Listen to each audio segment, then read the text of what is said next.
All right. Welcome all. We are about 4 minutes after. Um, as you're joining, if you want to say hi to folks in the chat and share your name, where you're located, who you're with, we love for folks to meet each other there.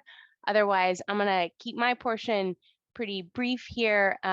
Just want to kind of set the stage. You all are here at USDR's Brunch and Learn. This is our event and series where we hear from experts in the civic tech and public interest world. It's a great chance for us to listen and learn from them, uh, learn a bit about what they've got going on in their corner of the world. So we've got a great speaker, Emily, here for you today, and Rebecca will be leading us in discussion. I'm going to hand it over to you, Rebecca, and we'll get you to rolling. Great. Thanks, Kristen. Thanks, everyone, for joining us today. Really excited to have Emily join us today. As Kristen said, I'm Rebecca Haywood. I lead the government's team here at US Digital Response. And excited. So the way things are going to work today, we're going to have a short Q&A with Emily. I'll tell you a little bit about her in just a moment. And then she's going to share with us about Anchor Alerts, a really exciting project happening in Anchorage, Alaska. And then from there, we'll have time for some questions and a little bit of networking at the end that we're going to try out today. But first, so Emily Bokar, really excited to have her here. She's a former White House political appointee and a longtime staff member of President Barack Obama, and cares deeply about how we use technology to engage and empower everyday people to make a difference. She started her career in the president's office while he was in the US Senate, and then later became a founding member of his digital team in 2007. Since 2018, she's been an innovation strategist with the Anchorage Innovation team, focusing on new ways to connect residents to resources through behavioral nudges and innovative communication strategies, including text messaging, which we'll hear a little bit more about today. So welcome, Emily. Thank you so much. Glad to be here. So to get started, we had a couple questions that we wanted to ask Emily just about her experience in general before we dive into Anchor Alerts. And so, Emily, we're excited to hear more about that program, but we'll talk about your own experience in digital government. So to get started, can you tell us a little bit about your journey into digital government and innovation, what that's looked like for you? Sure. So it kind of started back when I was in college. I was planning to go to law school. And so then I decided, oh, I could do any kind of a major I wanted, just something that I really cared about. And so I ended up doing a degree in public policy and social change with a concentration in technology. And I was studying for the LSAT, and it was a couple-week period where I didn't watch any news. I didn't read anything. I was just very focused. And I noticed that I was a big John Kerry supporter at the time. That's who was running for president. And I noticed, or in the primary, and I noticed I started having negative feelings towards John Kerry. I'm like, how is this happening? I haven't read anything. And then I realized that I was making decisions based on emails he was sending me. And this was in, 2003. And I was like, this has got to be one of the first times that I'm making political decisions based on emails. And so that got me really excited. And I ended up doing my capstone senior project on that. And I was interning for the city of Boston, and I was getting more involved in politics. And I started researching who I wanted to vote for in the primary for Senate back in Illinois, which is where I'm from. And I started learning about Barack Obama, and I was like, oh my goodness, I just am crazy about this person. And I'd never really been exposed to people who actually worked in politics. And my boss at the time in Boston was like, you should just show up at his office and refuse to leave. And so that's what I did. I decided to not go to law school, and I moved back home with my family, and I just paid everything on credit cards, and I commuted an hour and 45 minutes by train and walking back and forth to Chicago. And I just amazingly was one of two. I became an intern, and one of two interns that got jobs in the Senate office. And it was really just because I, had really good people saying, go for it. And I was really passionate and excited about it. And so I worked as a scheduler in the Senate office. And so then once he ran for president, I asked if I could join the digital team, and I got to, and it was just amazing that 4 years from school, I got to do the job that I really wanted to do when I was in school. And so it was just kind of a whirlwind. I got to organize kind of millions of grassroots volunteers and try to come up with ways for them to be productive really help the campaign in a genuine way. And it was a tremendous experience. I worked on his transition team, but then I completely burned out. And so that's how I ended up back in Alaska. And then I joined his second term as digital director at Department of Interior. So that was really my first time doing digital inside government. And it was a tremendous experience, super challenging, but also really rewarding. But one of the challenges that I had was I felt like the problems people were coming with couldn't be solved just with technology. And so that's how I got more involved on the innovation side and started working with the lab at OPM. And then after his term in office, I did a social innovation fellowship in Nairobi. And so I kind of got to work on my innovation side of things. And then really my long-term goal was to get back to Alaska. And it was just amazing timing that an innovation team was started here and that I could join here in Alaska. So it's kind of a dream come true to get to do this kind of work and really try to make government work better and work better for people and actually get to be in the place that I love most too. That's amazing. Thank you for sharing that. And I apologies if anyone is a lawyer in the room, but I think we're excited to have you on the digital government and innovation side of things. So glad that path didn't necessarily work out for you.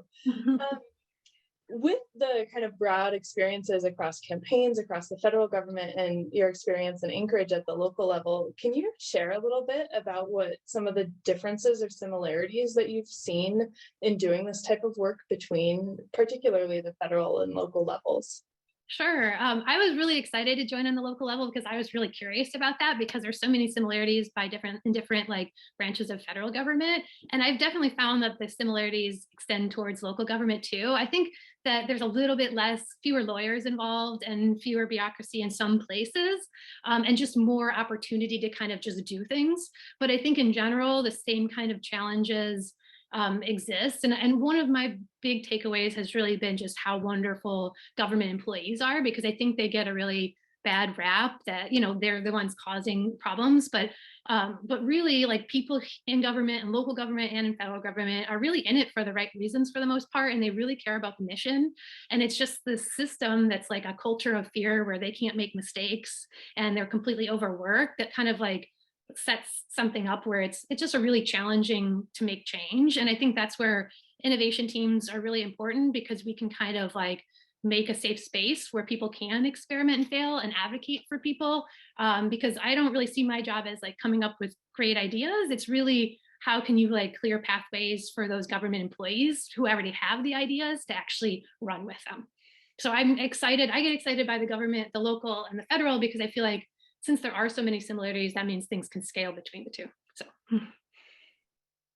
that's amazing. And you're unknowingly hitting on something that we love to talk about here at USDR, which is how we can make the two work together and serve almost as a catalyst for making sure change is happening at both places, make it across all levels of government. Before we dive into the presentations, you're going to talk about anchor alerts, but in all of the different types of projects that you've worked on, you shared one lesson, which is government employees are incredible, which I think most of us in the room know, but is always great to reiterate. Can you tell us about any other kind of big non-technical lessons that you've learned doing kind of what sometimes may be more technical projects? Sure. I think that what gets me excited is that there's a lot of, it's really like people problems. And that's why I was excited to, work in innovation. And really, to me, like, I think about everything I learned with kind of community organizing and digital community organizing. And I think it really extends to government, is how you make change, is like listening to people, understanding what they need, bringing people together. Like, so much of what I think change makers do in government is just the kind of like organizing.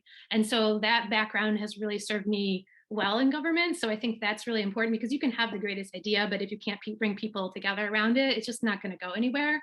I also think that having your eggs in different baskets and working on multiple projects is really helpful, because things just get stalled in government. And so not get discouraged. I've certainly had projects where it felt like they were a dead end, and then you're able to set it aside, and then 6 months later you're running with it again. So I think that's something, not putting everything in one thing. And then I think the other thing, which I think USDR is super helpful with, is finding like a network of your peers, because I think it can be really discouraging to work in government, and you can get really like just down on having face all the bureaucracy and all the challenges. And so I think that it's really important to have people that feel similarly to you, because you might have great people in government, but if they're not thinkers like you are and you're really your peers, it's kind of hard to bounce ideas and feel encouraged. So I think, having networks like this is really important to kind of keep motivated. Great. Well, that concludes the end of the Q&A portion of our discussion today. So I'm going to pass it over to Emily to talk about the Anchor Alerts program. But if folks have any questions, please pop them in the chat, and then we'll go through them at the end. So Emily, the floor is yours. Thanks again for joining us today. Now excited to hear about Anchor Alerts. Okay, let's see if this is working okay. Okay, well, thank you so much, Rebecca. I really am glad to be here. And, one of the things I really appreciate about USDR is to learn from other cities. So I feel honored to get to share how we've been connecting Anchorage residents to resources via text in case it's helpful for others. So I'm part of the Anchorage Innovation team, and we're a startup inside city government that partners with muni departments and local organizations to solve problems. We do that using data, technology, and human-centered design with the ultimate goal of saving money and improving the lives of residents. I moved back to Anchorage to join the innovation team because I absolutely love Alaska. These were some of the visitors to my house a few weeks ago that absolutely made my year. And so I'm just really happy to be here. And then I'm also just really happy because I absolutely love what we do. We really focus on putting people at the center of everything we do and just making government work better. And one of my focuses is really on human-centered design, which is just a creative approach to problem solving that focuses on human perspective and solve problems with people instead of for people. We also test our ideas a lot to see how people really behave. And so when it comes to our text alerts program, just for some background on that, at the beginning of the pandemic, federal businesses relief grants were being kind of flooded with applicants so quickly that they were opening and closing before Alaska businesses even had the chance to apply for them. And Alaska actually had one of the lowest application rates in the country. And so this is a picture of kind of a massive phone bank, because we were tasked with organizing one with library staff to get the word out about an upcoming relief grant that they wanted to let business owners know about. And it's a great example of how people often come to us kind of with problems or with solutions instead of problems. But we really like to dig into the problem first. So we reached out to the local business community to understand what was really going on. And they agreed there was a really big problem because information was changing really rapidly during the pandemic. There was no central way to reach out to business owners. They were basically being forwarded message between people. And it was very slow to reach people. And the stakes were really high because there was huge amounts of federal dollars at risk, along with people's lives and livelihoods. And so we teamed up with the Economic Resiliency Task Force to kind of address some of these challenges and ask how might we help Anchorage small business owners easily connect to rapidly changing resources so they can quickly make decisions and take action during COVID-19. We started interviewing business owners, and that we heard that small business owners in particular were really hungry for information. Tracking down ever-changing information was a full-time job. Texting was the preferred communication method, and there was a desire for proactive alerts rather than having to seek out information. And so we really started to ask the question if we could text small business owners. It became kind of emerged as the potential solution we wanted to check out. And so we created kind of a rough prototype. Oh, I think I missed my slide here, but of involving me pretending to be an automated texting service from my cell phone in order to quickly put the idea in front of business owners. And we got really encouraging feedback from them. So next, we did kind of test calls to nail salons in town, and we wanted to see if business owners would actually sign up. So we cold called 20 businesses, and 80% of the business owners signed up for text alerts. And one of the business owners had never heard of relief grants, so we saw a lot of potential. So that's when we kind of shifted from low fidelity prototypes into building out something more significant. And we use TextIt, which is a program to build, you can build automated system where businesses owners could get answers to common questions any time of day. We also sent out text alerts. So business owners could get breaking news alerts. So they were the first one to know about programs. And we also introduced one-on-one message help because these programs were really confusing and took a lot of work to apply for. And we were really lucky to have real experts on our team that could kind of help provide guidance along the way. So our texting program quickly became popular with businesses and ultimately became Anchorage Small Biz Alerts. We launched in May 2020. We gained about 2,600 subscribers, and 92% of those were the business owner themselves or someone directly helping the business owner. And we reached our target audience was really businesses less than 20 employees, because the larger businesses kind of had resources already. We sent over 140,000 texts and received 17,000 back. And that program we kind of wrapped up. But since we were texting with business owners, they started asking about if there was a similar texting program for employees, because many of which were newly unemployed because of the pandemic.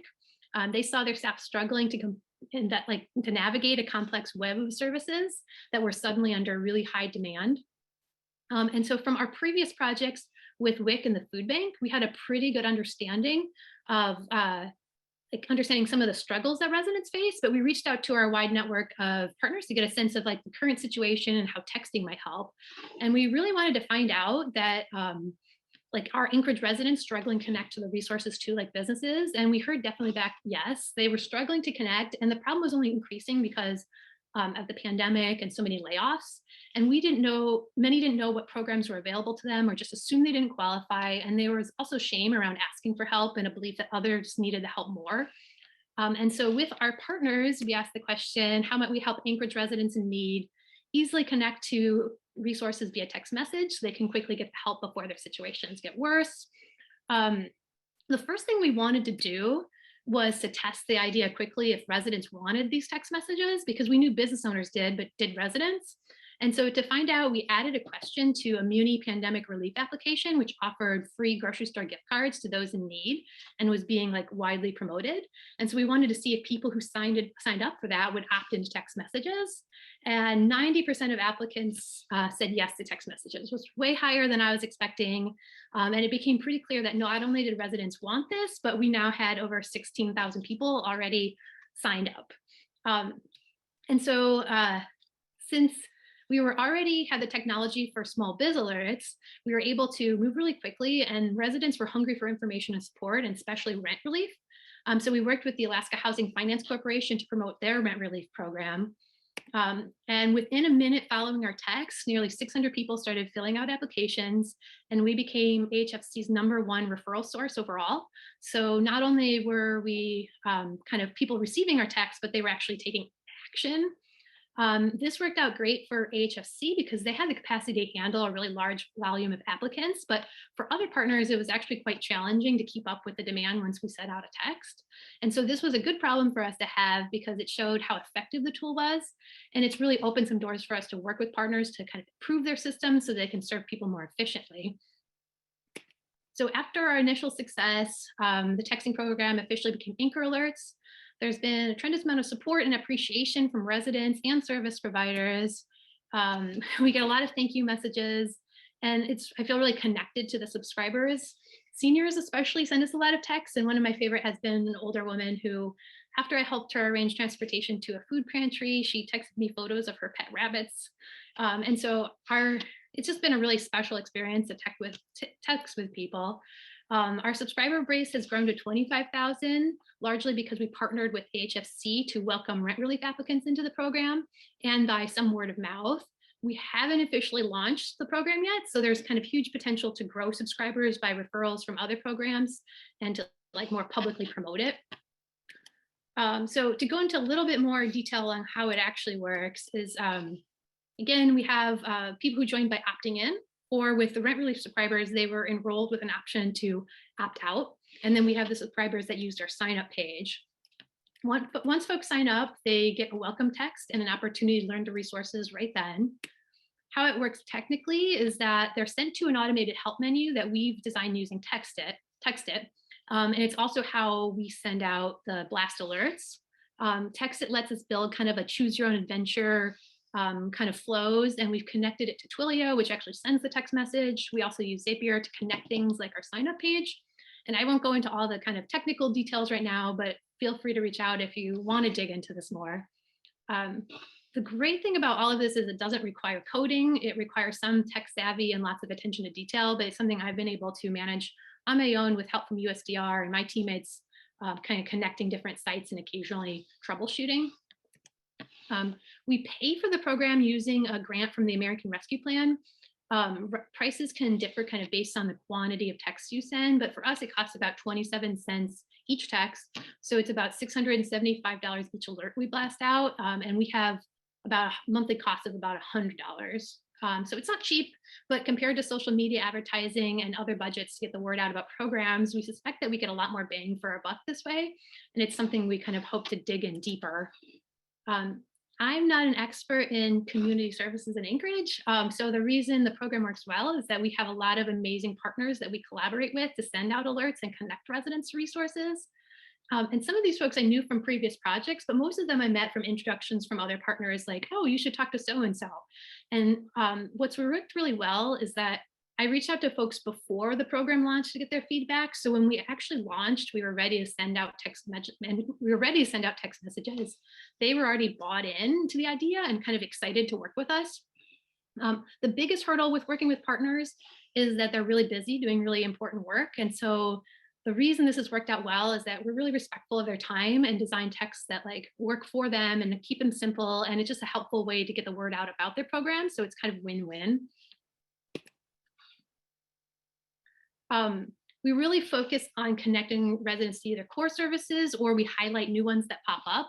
And we reach out to partners if we hear about a program, but they also reach out to us, especially as they work with us more and more. And they'll even reach out when they hear about another organization's program they think our subscribers would like.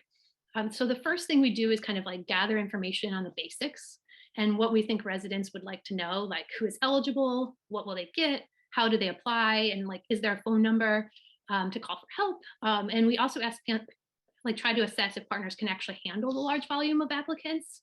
And this is where we sometimes need to find creative solutions to any concerns. Like, for example, WIC couldn't handle a large volume of calls, so we decided to send them in small batches each week, and we gave residents the option to reply yes to the text message if they wanted WIC to call them, and that way their information went into a spreadsheet, and WIC could call them kind of on their own time instead of having everybody call at once. And so I typically draft the text myself, and then the partners edit them. We also get feedback from partners who have kind of expertise in plain language and writing for English language learners. And once the partner has signed off on it, I send some smaller batches to see how the residents respond. And this has been really great for learning, oh, a link on a website doesn't work, or maybe a lot of the people are asking the same question, so we can kind of incorporate that answer into the text. And then after the text goes out, we trade updates back and forth to kind of see how it's going for them and share the kind of response we're seeing. We also kind of make sure that we give our partners credit when we can, because this program really wouldn't exist without them. And it helps our credibility that these established organizations are working with us. Our partners have applied and received grants that include mentioning our text messaging program in their plan. So we think that it appeals to donors. And overall, it's kind of been, again, a win-win for us. In terms of like the content of the text, we focus on the residents' needs and what's most relevant to them. We don't promote ourselves or our partners. We triple check information so it's accurate, and we use like simple, plain language rather than bureaucratic language. We also present things in like an informational, newsy kind of way rather than like pushing people to apply. We don't do like a hard sell because we're really leaving it up to people to decide once we provide the information. We use language that's kind of inclusive and belonging to reduce shame and focus on kind of building trust. And we do our very best not to cause harm with our text, because we really have to decide sometimes if it's worth sharing a resource, if it's going to cause stress and confusion because the application process is really poorly designed versus like the potential benefit those people who ultimately receive the resource. And so there's just a lot of kind of like deciding on what's kind of, good for the residents. We always put there whatever is kind of best for them first. So, here's a couple examples, and I think we'll share the slides if you want to look at them more. But we also try to incorporate behavioral nudges where we can. And so these are kind of interventions that based on behavioral economics and psychology that make it easier for people to make decisions in their best interest. So we focus kind of on making our text timely and easy and attractive and social. And so that's kind of helped, again, improve click rates and things like that. Once a text goes out, we're watching to see how many people click our links. We use custom bit.ly links for this. We also look at what people are texting us back and what they forward on to their friends and family. We can't actually see what they send, but a surprising number of people accidentally hit reply rather than forward. So we get to see what they're saying about the text. And those are my favorite texts because it's just really genuine and they're like excited about the program, or they're saying, you know, make sure John takes a look at this program. Like it's really fun to see. We're also experimenting with more interactive text so people can reply yes or no if they want to opt in or out of like more about that topic. And then the gold standard for tracking our impact is when we can actually see the applications that come out of it or other metrics from our partners. And so that kind of gets down to in terms to like, what is the impact of this? You know, we've sent over 500,000 texts so far, and really the impact varies by the program because you know, the impact is different for each one. Like I mentioned before, rent relief, we are the #1 referrer. And then we could see later that more than 1/3 of the Anchorage applicants were actually our subscribers. We've worked with Code for America to send out text for Get CTC, which makes it easy for low-income residents to file taxes so they can get their child tax credit. And they have a great dashboard that lets you like see your impact and like see what happens once you send your text. And so we think that our subscribers have gotten at least 100,000, maybe 300,000 back in tax refunds just from sending a text. So we're planning to send another one, but that's super helpful when we actually get to see our impact like that. Our most popular texts have been for pandemic EBT, which helps families with school children pay for food. It's not a program you apply for, but one kind of our partners have a great tool on their website where parents could search by school to see how much they receive. And our subscribers really found that helpful. And then we've also been able to see kind of how much we increase traffic to other sites after we send a text. When we directed folks to anchoragefood.org, which is a website designed by the I-team, we could see that traffic doubled in the coming weeks and months. And we can see that we can't see that with our bit.ly clicks, but we've seen evidence of this kind of over and over again when we do get analytics from websites. We also sent a text about a job fair, and folks who attended were asked how they heard about it, and about 1/3 came from our text.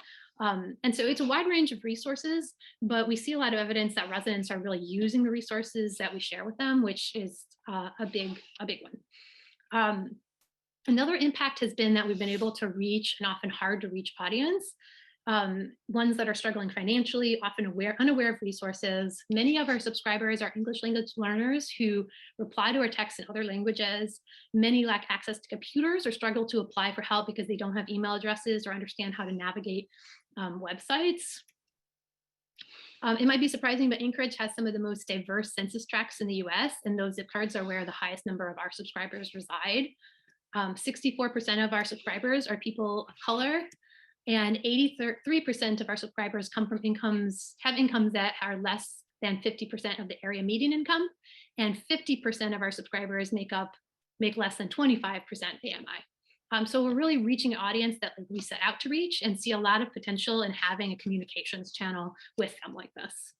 And then finally, the other big impact has been how it's opened the door for us to work with partners to improve application processes. We think about funnels a lot in this work because we can direct 25,000 people to a program just like that. But if the website is impossible to navigate, or the application is available only in PDF, most people will stop right there. And so we were kind of aware of these problems before, but now we kind of have an opening with partners to remove barriers and help them improve the process of like what happens after we send the text, and really be a voice for our subscribers and what they need. And this might be as simple as kind of making sure there's a phone number on the website for them to call for people who are not tech savvy, or taking an PDF application and turning it into an online form, which is what we did with USDR's help. We worked with the Food Bank of Alaska to create an online form that generates a signed PDF for the SNAP application, which the food bank reviews and then sends to the state of Alaska. Unfortunately, the project's still waiting for approval, but these are the kinds of things that are possible when you kind of come to the table with 25,000 subscribers.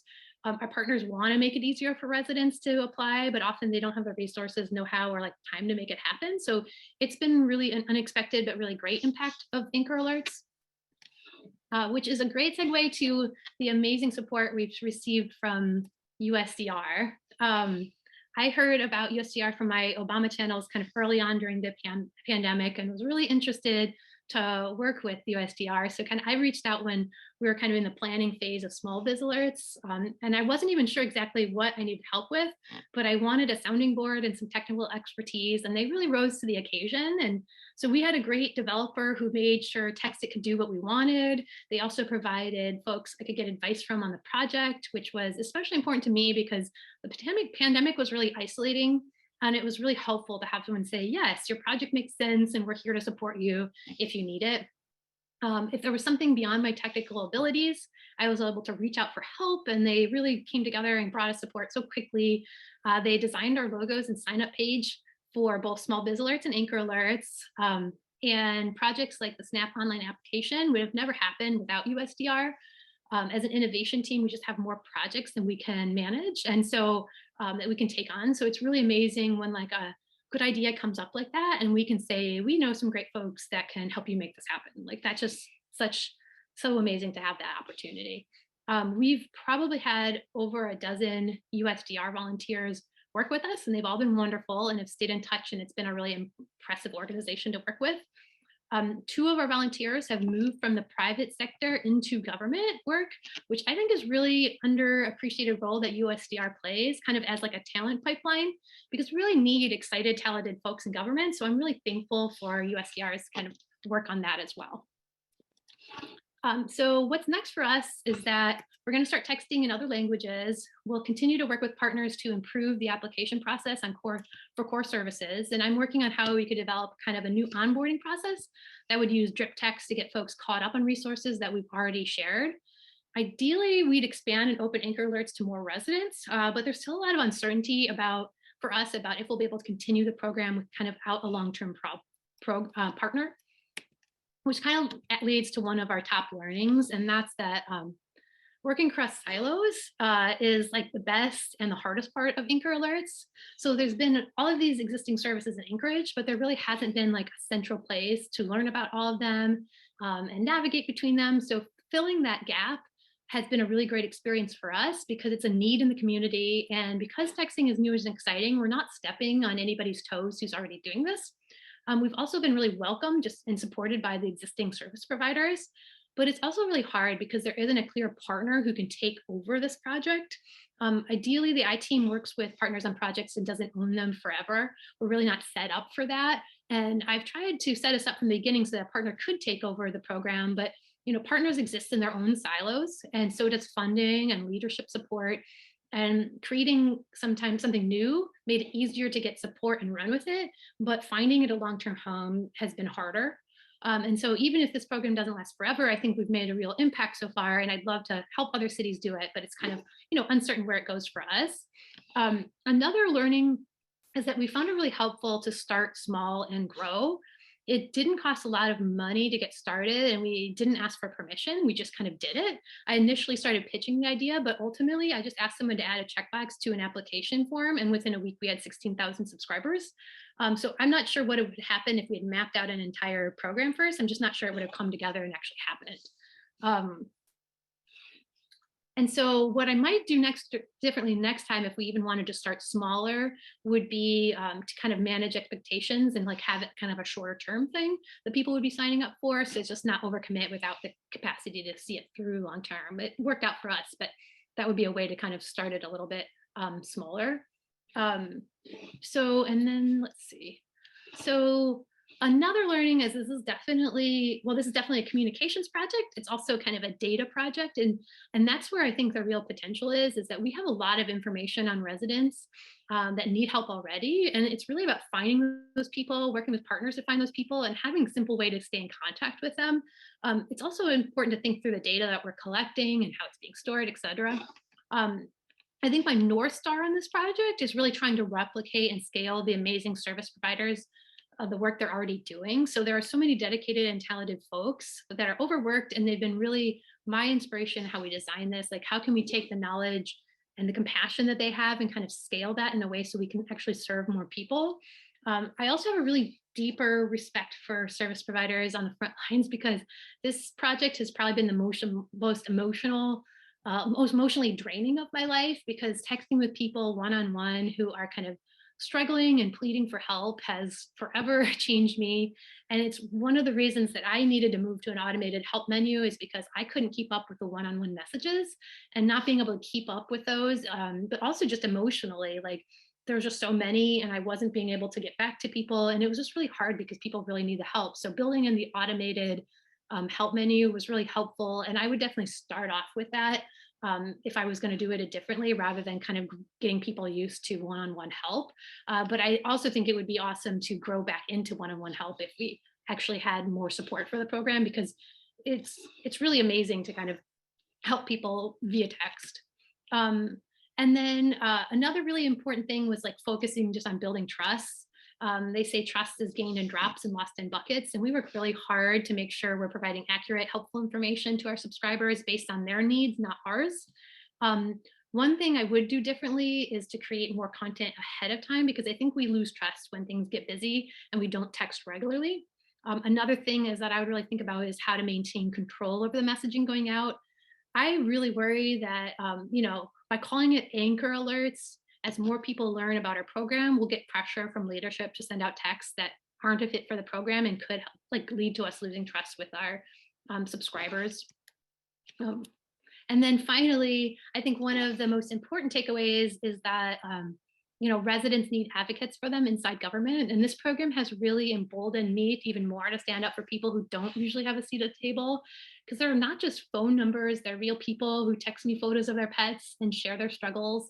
And we need people in government making sure that these programs are designed for the residents they're intended to serve. So I feel really honored to be kind of advocating for their needs and have kind of a better seat at the table because of this program. And so that's it. A big thank you for USDR for all of their help with this program and for letting me share it with you today. I've told all of my volunteers from USDR that I hope they get to visit Alaska sometime and come say hi. So it's very exciting here. This was a moose visitor that came just yesterday. So this is the reason I love Alaska, is I have such amazing visitors at home. And I really feel passionate about this program, and I really hope that anybody interested in this kind of work reaches out. I'm really not sure where this program will live on forever, but there's so much potential, and I'd really like to be helpful to others that are kind of interested in trying something similar. So please don't hesitate to reach out and see what we can do something together. So thank you so much. I really appreciate it. Well, thank you, Emily. You gave kudos to USDR, but we have to give kudos back to you for being an advocate for the residents of Anchorage and for this incredible type of work in Alaska, and sharing the lessons so that we can all kind of take this in our work overall.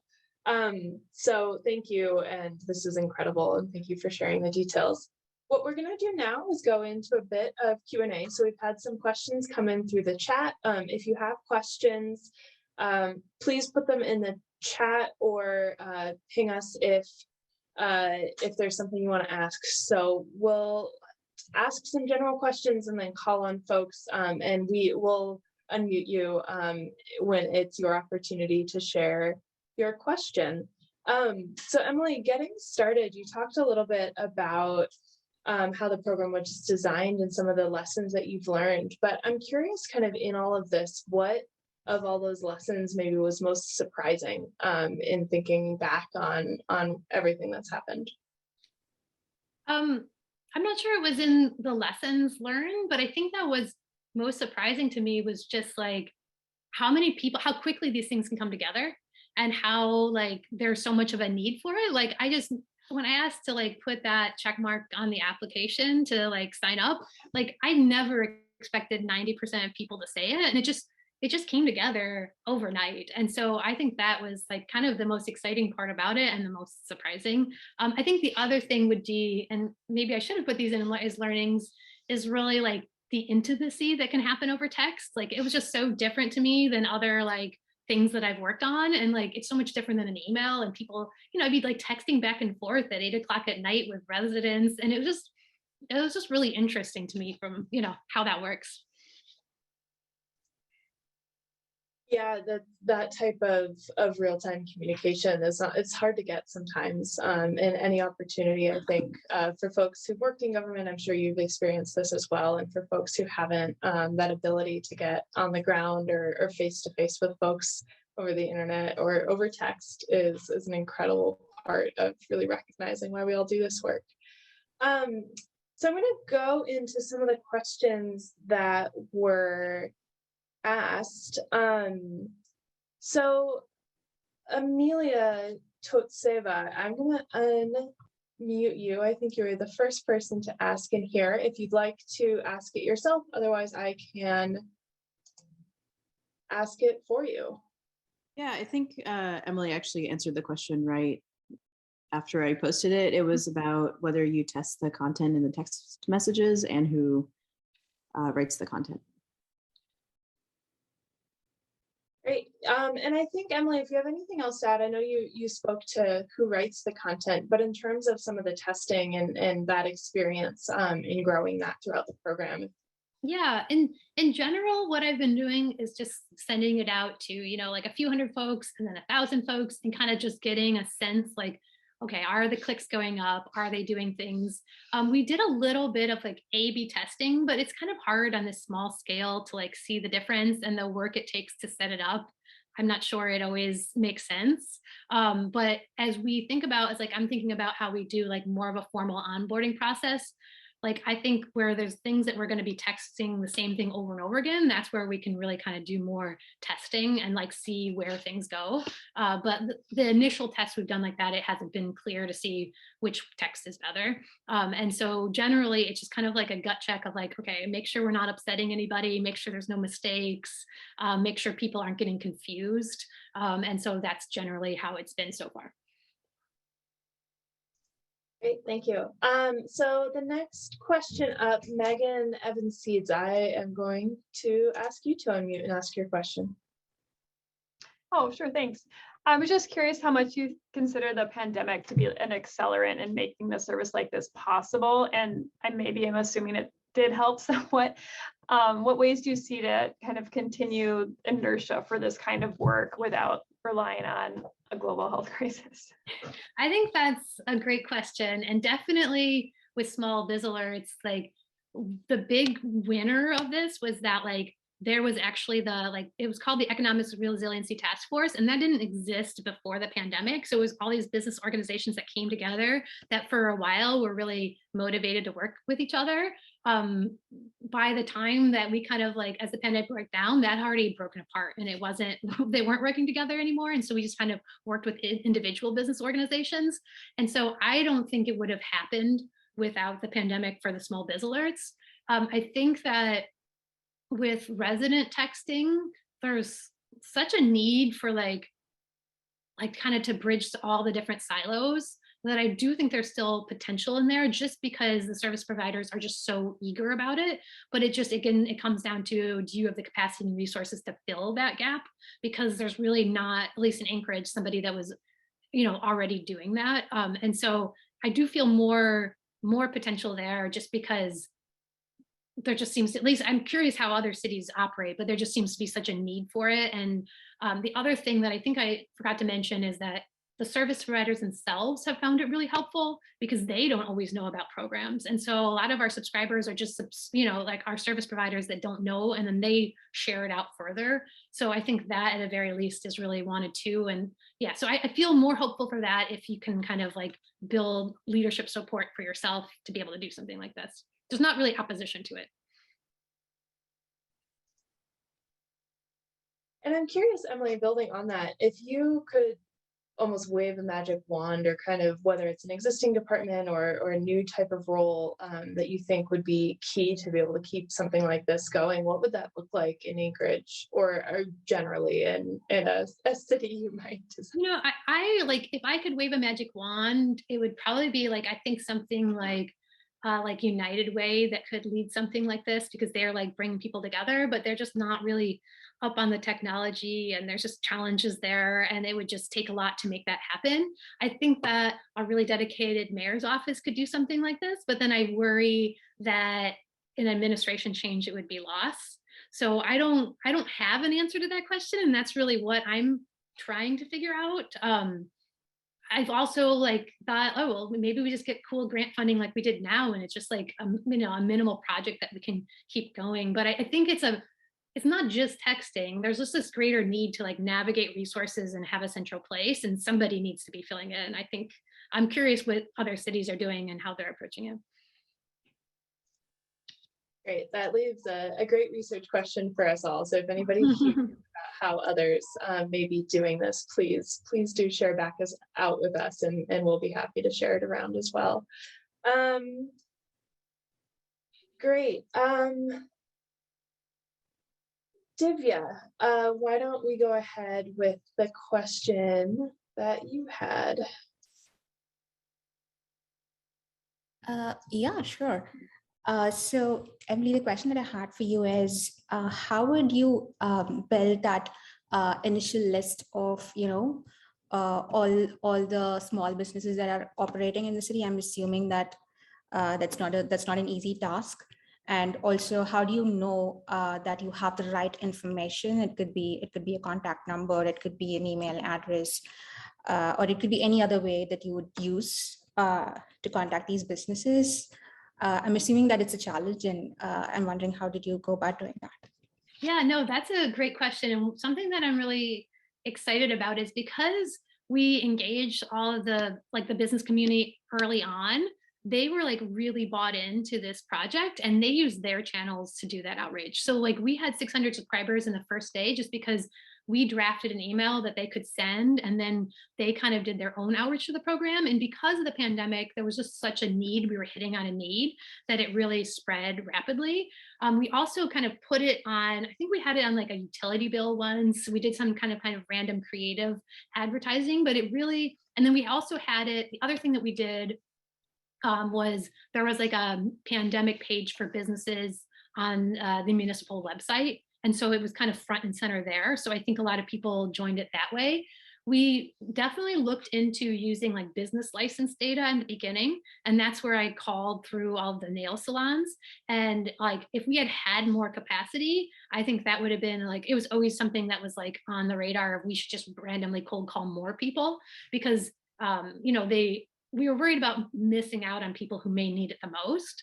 But luckily, one of our core partners was really some people that worked in kind of like the more underprivileged neighborhoods, and like did a lot of like, work with, street vendors and just people that like, and sole proprietors that may not otherwise know about programs. So they really did a lot of the outreach for us. And I guess that's another learning that I would say that maybe I left off, is that like what some of the research, working with Code for America on the Get Your Child tax credit, like a lot of the research shows that people, especially with text, like it really matters that it comes from a trusted source. And so the fact that like we could kind of build up that trust, and we could work with partners that already had that trust, I feel like has really helped our programs.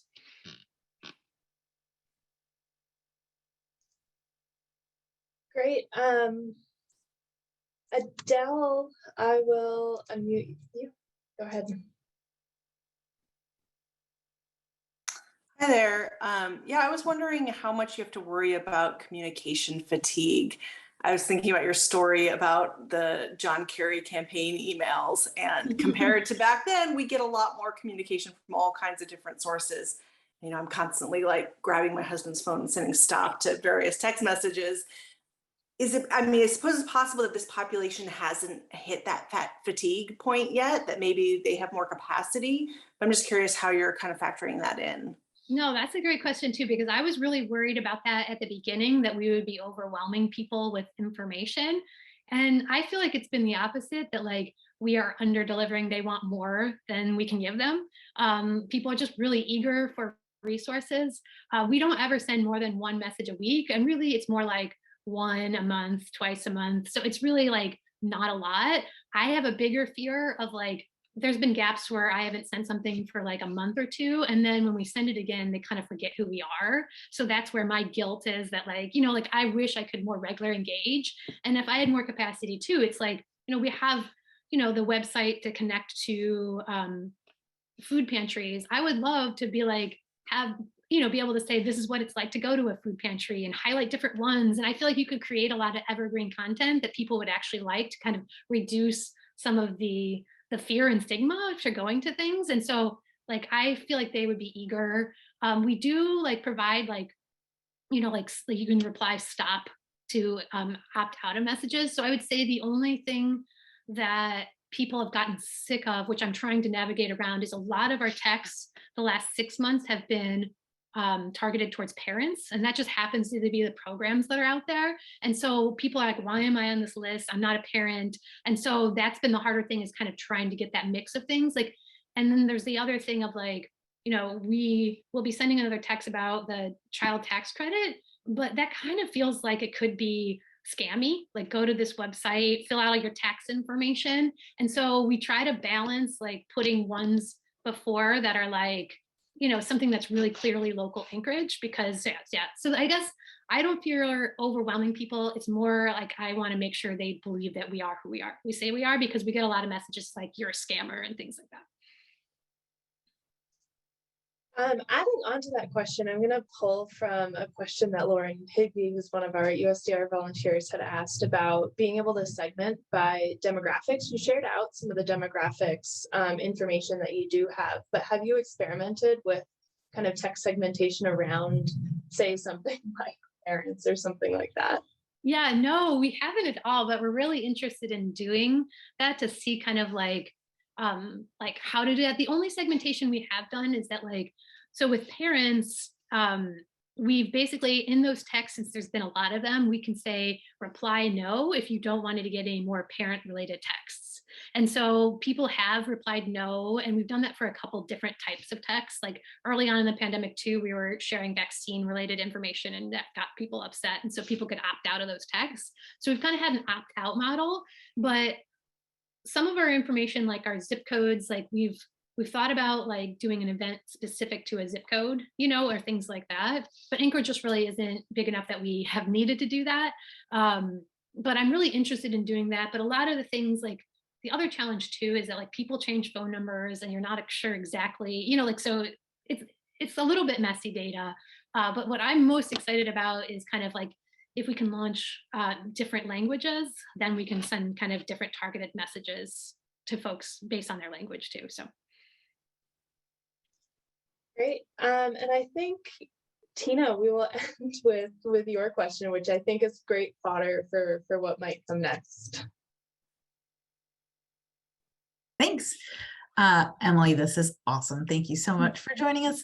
One question, as you were describing potential long-term owners for Anchor Alerts or a service like Anchor Alerts, I'd love to hear your thoughts on whether you think there's an opportunity for this to be like a federal service or product that then state and local jurisdictions can opt into. And I'm particularly keen to hear your thoughts because you've worked at the federal level and are now in Anchorage. What do you think about the opportunity for the feds to play a supporting role here? I think it would be wonderful if there were alerts. I think that one of the things is like, Alaskans can mistrust people outside of Alaska. So that would be my worry. My other worry is that I think that part of the reason this works is that we don't sound like regular government folks. And so if you had a government tone, I think it could be a problem. But I think just in local government, it depends who does it. Like if you have a digital mindset and people that are used to digital communications, I think it could be really helpful. Are you thinking that like, if there was a federal program, could people opt in then to local alerts too? Or would it just be kind of for federal like programs on their own? I'm thinking about something analogous to the efforts that are underway at the federal level around login.gov, for example, where the feds have built sort of the technical infrastructure, and then it can be deployed at different levels based on jurisdictions raising their hands and opting in. So thinking about how to like sort of share the load of development and then making the end result more accessible to jurisdictions who may not have the internal capacity to do that development themselves. But yeah. I love your point on like tailored messaging and I would have to give it more thought. I think that especially like if there was if there was a way to kind of make it interactive so that they could actually get help, because the big challenge with, because we do send federal programs out to people, but the challenge is that like we don't have people that can then necessarily answer questions. And I feel like a lot of the recent ones have had a good helpline or a way to talk, but that's been really critical for us being able to share resources because so many people can't navigate it. But I would have to give it more thought on how it would work. But I definitely think there's opportunities to expand texting to federal government. I think that's would be awesome. But I'll have to think about it more. It's a good question. Cool, thanks. That'll be for the next Brunch and Learn. We'll have you back. Thank you so much, Emily. We really appreciated this conversation and discussion.